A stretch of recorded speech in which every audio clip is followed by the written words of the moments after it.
আসসালামু আলাইকুম। আজকে আমি আপনাদের সাথে শেয়ার করতে যাচ্ছি চিকেন বারবিকিউর একটি রেসিপি। চিকেনগুলোকে ভালোভাবে ধুয়ে এভাবে প্রত্যেকটি পিসকে মাঝখান থেকে একটু একটু করে চিড়ে দিয়েছি যাতে মশলাগুলো চিকেনের মধ্যে ভালোভাবে ঢোকে। চিকেনগুলোতে আমি দিয়ে দিচ্ছি মিষ্টি দই, লাল মরিচের গুঁড়া, গোলমরিচের গুঁড়া, আদা রসুন পেস্ট, সয়া সস, লবণ, চিনি পরিমাণ মতো এবং এর সাথে দিয়ে দিচ্ছি বারবিকিউ মশলা এবং টমেটোর সস এবং বারবিকিউ সস। এগুলো দিয়ে চিকেনগুলোকে ভালোভাবে মেখে দিচ্ছি এবং এই যে ছোট ছোট করে চিড়ে দেওয়া মাংসের অংশগুলোর মধ্যে মশলাগুলো হাত দিয়ে ভালোভাবে ঢুকিয়ে দিচ্ছি যাতে মশলাগুলো চিকেনের মধ্যে ভালোভাবে ঢুকে যায়। ভালোভাবে মাখার পর এরপর আমি দিয়ে দিচ্ছি এর মধ্যে সামান্য পরিমাণে তেল। এরপর চিকেনগুলোকে আবার ভালোভাবে মেখে নিচ্ছি যাতে তেলগুলো চিকেনের মধ্যে ভালোভাবে মিশে যায়।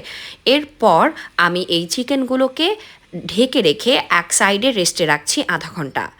আধা ঘন্টা পর আমি এই চিকেনগুলোকে ফ্রাই করব।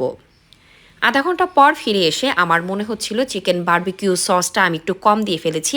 এখন আমি এই পর্যায়ে আবার একটু চিকেন বারবিকিউ সস অ্যাড করে ভালোভাবে মেখে নিচ্ছি।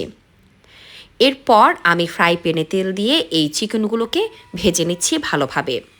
খুব কম আঁচে এই চিকেনগুলোকে ভাজতে হবে যাতে চিকেনগুলো ভালোভাবে ভিতর থেকে রান্না হয়।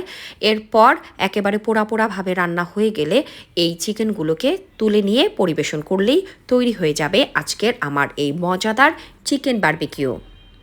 ভিডিওটি কেমন লাগলো অবশ্যই আমাকে কমেন্ট করে জানাবেন এবং কমেন্টে আরও জানাতে পারেন কোন ধরনের রেসিপি আপনারা দেখতে চান আমার কাছে। আমি অবশ্যই আপনাদের সেই রেসিপি দেখানোর চেষ্টা করব। আজকের মতো বিদায় নিচ্ছি। আল্লাহ হাফেজ।